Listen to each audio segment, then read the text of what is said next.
எங்களுடைய வாழ்வாதாரம், எங்கள் பிள்ளைகள் திருமணம் போன்ற எங்களுடைய அனைத்து வாழ்வாதாரம் சிக்கலை தீர்க்கக்கூடிய ஒரு உன்னத தொழிலான இந்த தொழிலை எங்கள் தேவைக்காக நாங்கள் செயல்படுத்த முடியாமல் பல விதிகளை பின்பற்றுகிற நாங்கள், மோட்டார் வாகன விதிகளுக்கு உட்பட்டு இயங்குகின்ற நாங்கள், எங்களுக்கு இந்த தொழிலில் முழு ஈடுபாடு இல்லாமல் போவதற்கு தமிழக அரசு போக்குவரத்துறையும் ஒரு பெரிய காரணமாக இருந்து வருகிறது. ஒரு சாதாரண ஒரு கால் டாக்ஸிக்கு எஃப்சி எடுக்க இடைத்தரகர் இல்லாமல் ரூபாய் 750 வரைக்கும் அரசாங்கத்திடம் நாங்கள் கட்டி வருகிறோம். இது வெறும் சான்று, தகுதி சான்றிதழ் பெறுவதற்கு மட்டும். இந்த கும்பகோணம் தஞ்சை மாவட்டத்தில் குறிப்பாக எடுத்துக்கொண்டால் கிட்டத்தட்ட 50,000க்கும் மேற்பட்ட வாகனங்கள் இருக்கிறது.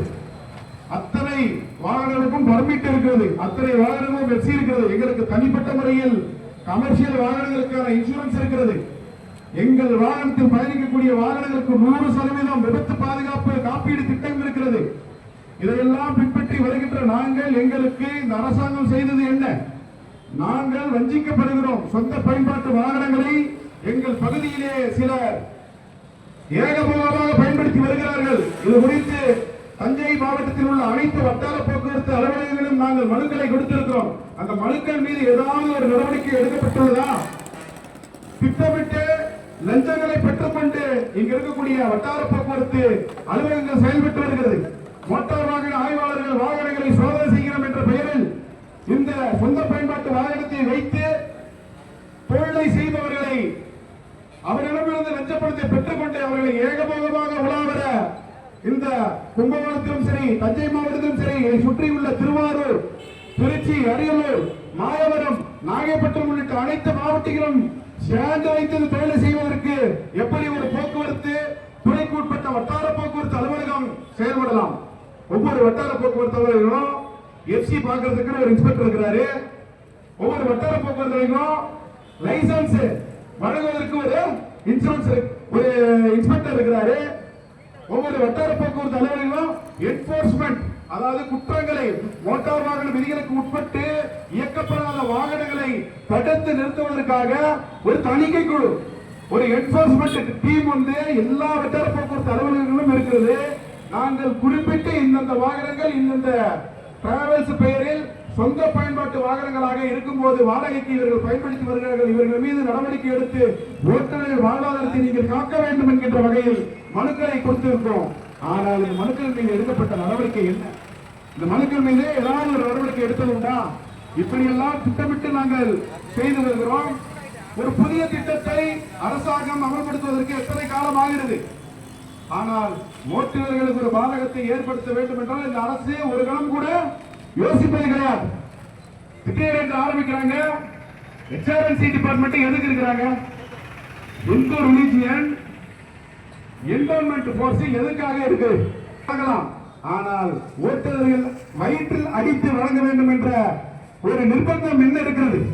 ஒரு நிர்பந்தம் என்ன இருக்கிறது? சம்பந்தம் இல்லாத ஒரு துறை, சம்பந்தம் இல்லாத ஒரு துறையோடு எந்த ஒரு ஒப்பந்தமும் போடாமல் நவகிரக சுற்றுலா என்ற பெயரில் எங்குமே கிடையாது. தமிழ்நாட்டில் எங்குமே கிடையாது, இந்திய அளவில் எங்குமே கிடையாது. இது போன்ற பயணிகளுக்கு நாங்கள் யாராவது உங்களுக்கு முறையிட்டு கேட்டாங்களா? எங்களுக்கு ஒரே பேருந்துல ஏறி நாங்கள் நவகிரகத்தையும் சுற்றி பார்க்க எங்களுக்கு வழிவகுப்பு செய்ய முதல்வர் ஐயா அப்படின்னு யாராவது கேட்டாங்களா? இந்து சமய அறநிலையத்துறை அமைச்சர் ஐயா திரு சேகர் பாபுவிடம் எங்களுக்கு நவகிரகத்தையும் சுற்றி பார்க்க ஒரே ஒரு பேருந்தின் மூலமாக எங்களுக்கு வழிவகை செய்யுங்க அப்படின்னு யாராவது கேட்டது உண்டா? இல்ல போக்குவரத்து துறையில போயிட்டு முறையிட்டு எங்களுக்கு ஒரு பேருந்து ஒதுக்கி லட்சம் மக்கள் பொதுமக்கள் வருகிறார்கள், இவர்களுக்கு ஒரே பேருந்தில் ஏறி நவகிரகத்தையும் சுற்றி பார்க்க வழிவகை செய்யுங்கள் என்று யாராவது கேட்டது உண்டா போக்குவரத்து துறை அமைச்சரிடம்? இதெல்லாம் இது ஒரு பெரிய திட்டம்.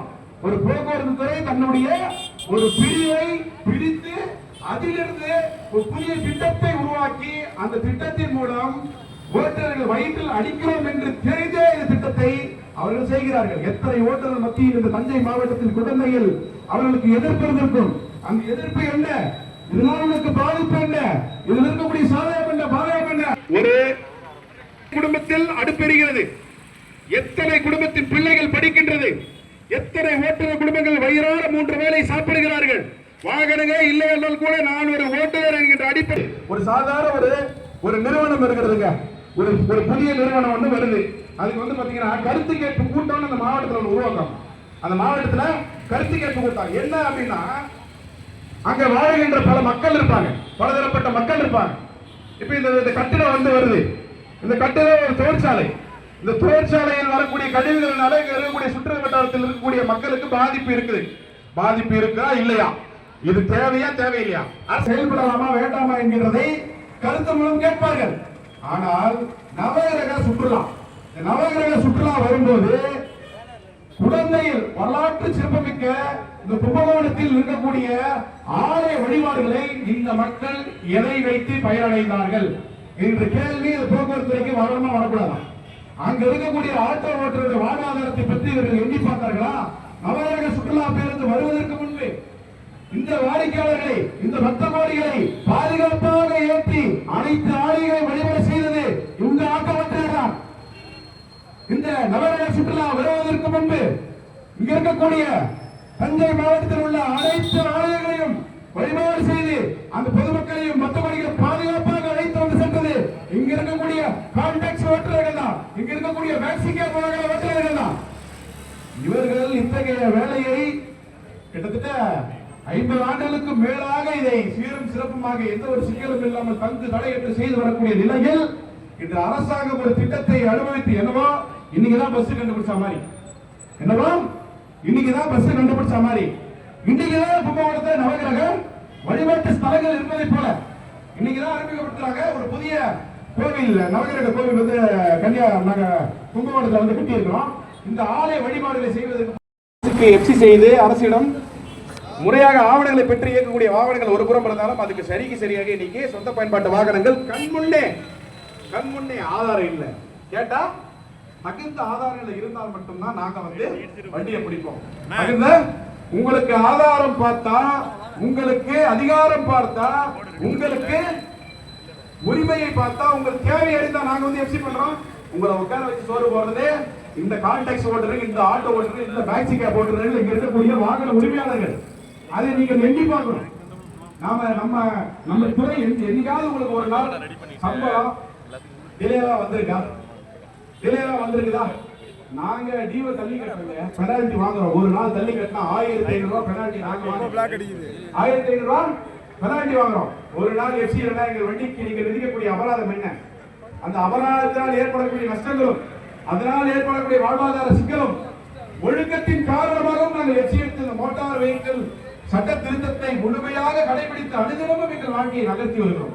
நீங்க சொந்த பயன்பாட்டு வாகனத்துக்கு பலமுறை உங்களிடம் மனு கொடுத்தும் அந்த மனுக்கள் மீது எந்த நடக்கூடிய கல்லா பெட்டிகள் அந்த புரோக்கர் பாரு, அந்த டிரைவிங் லைசன்ஸ் டிரைவிங் ஸ்கூல்னா என்னன்னு எங்களுக்கு தெரியாத மாதிரியும் ஒரு தொழிற்சங்கத்துடைய சாதாரண உறுப்பினர் போறாருன்னா ஒரு டிரைவிங் ஸ்கூலோட செயல்பாடு என்ன, அவர்களுடைய நடவடிக்கை என்ன, அவர்களுக்கு என்ன வரம்பு இருக்கிறது, அவர்கள் எதையெல்லாம் அவர்கள் செய்யலாம் என்ற வரம்பு தெரிந்தவர்கள் தான் உரிமை குரல் ஓட்டுநர் கடைசி உறுப்பினர்.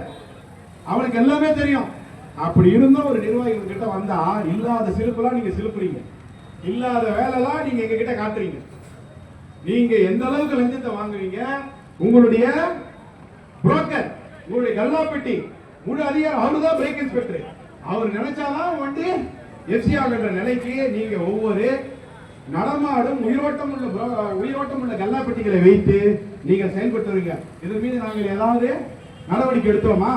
இது மீது நடவடிக்கை எங்களுக்கு எடுத்து சொன்னோமா? சரி போ, அந்த தொழிலை நீ தெரிஞ்சோ தெரியாமலோ நீ செய்ய வந்துட்ட, அந்த தொழிலுக்கு ஒரு வரம்பு இருக்குது, அந்த வரம்புகளை பின்பற்றாமல் அந்த தொழிலை நீ செய்யல, செஞ்சுட்டு போ, அது மேல எங்களுக்கு அக்கறை இல்லை. ஆனா எங்கள் மீது நீங்கள் அக்கறை எடுத்துக் கொள்ள வேண்டும்.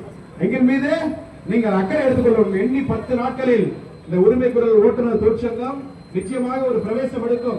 இதில் எண்ணற்ற சொந்த பயன்பாட்டு வாகனங்கள் சிக்கும். இவர்கள் சிறைபிடிக்கப்படுவார்கள். இவர்கள் இதோடு இந்த சொந்த பயன்பாட்டு வாகனத்தை நினைத்து பார்க்க முடியாத அளவிற்கு இந்த உரிமை குரல் ஓட்டுநர் தொழிற்சங்கம் நடவடிக்கை எடுக்கும். எச்சரிக்கையாக சொல்கின்றேன்.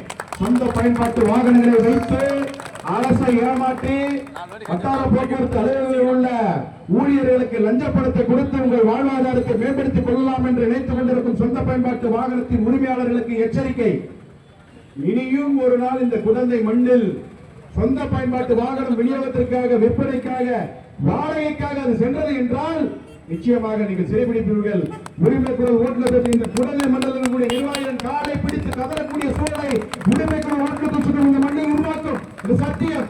நான் செய்கின்ற சத்தியம். சத்தியத்தை பேசுபவர்கள், சத்தியத்தை நினைப்பவர்கள், சத்தியத்தை மட்டுமே செய்கிறவர்கள். உரிமை குரல் ஓட்டுநர் சங்கத்தின் தலைமை நிர்வாகம் இதை செய்து முடிக்கும்.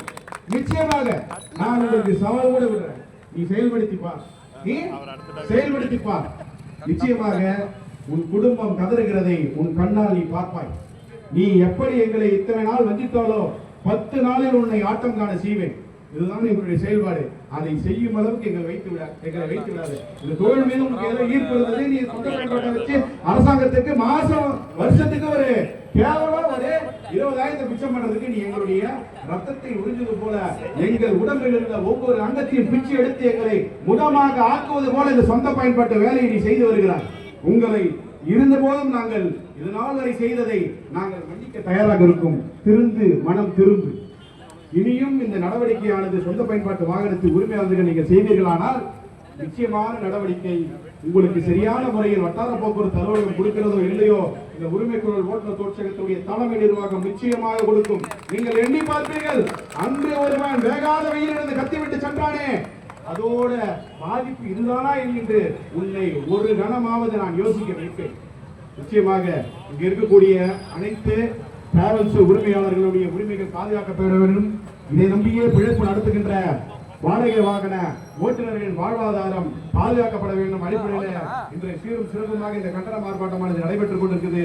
இந்த கண்டன ஆர்ப்பாட்டத்தில் எனக்காக வாய்ப்பளித்த உங்கள் அனைவருக்கும் என்னுடைய நெஞ்சார்ந்த நன்றியை கூறிக்கொண்டு வெல்லட்டும் வெல்லட்டும் நம்முடைய ஓட்டுநர்கள் புரட்சி, வெல்லட்டும் வெல்லட்டும் நம்முடைய கோரிக்கைகள், சிறக்கட்டும் சிறக்கட்டும் ஓட்டுநர்களின் குடிகள் என்று வாய்ப்புக்கு நன்றி பாராட்டி விடைபெறுகிறேன். நன்றி, வணக்கம்.